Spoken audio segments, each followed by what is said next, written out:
পৃথিবীতে যার মা নেই তার বোধহয় সত্যিই কেউ নেই। আজকের এই ভিডিওটা চোখে আঙুল দিয়ে আরো একবার সেটাই প্রমাণ করলো।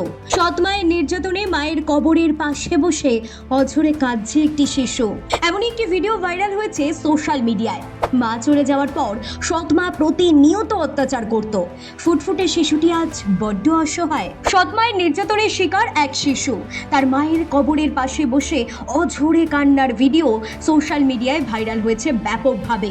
হৃদয় বিদারক এই ভিডিওটি ভাইরাল হওয়ার পর প্রশাসন বিষয়টি নিয়ে হস্তক্ষেপ করে দ্রুত।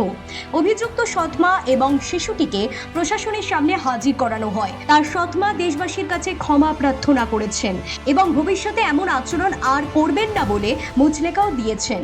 কিন্তু এমন একটি ফুটফুটে শিশুর সাথে এরকম আচরণ করা যায়? সামিয়া আক্তার আমাদের প্রতিবেশী দেশ বাংলাদেশের কুমিল্লার বাসিন্দা। প্রায় 4 বছর আগে তার মা মারা যান। এরপর বাবা দ্বিতীয় বিয়ে করে।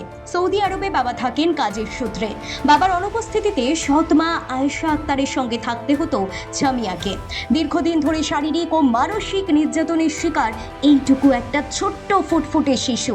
আজকের এই ঘটনাটা শুধু একটা ভিডিও ভাইরাল হওয়াই নয়, কিংবা একটা শিশুর কান্নাই নয়, এটা আমাদের সমাজের সামনে দাঁড়িয়ে থাকা এক নির্মম সত্যের আয়না। সত্যি হয়তো মা ছাড়া কেউ নেই এই পৃথিবীতে। এই ভিডিওটা আমাদের মনে করিয়ে দেয় একটা শিশুর শৈশব ভেঙে দিতে খুব বেশি কিছু লাগে না। একটু অবহেলা, একটু নিষ্ঠুরতাই যথেষ্ট। ভালো থাকুক ছোট্ট Samia. Bureau report, talk to time.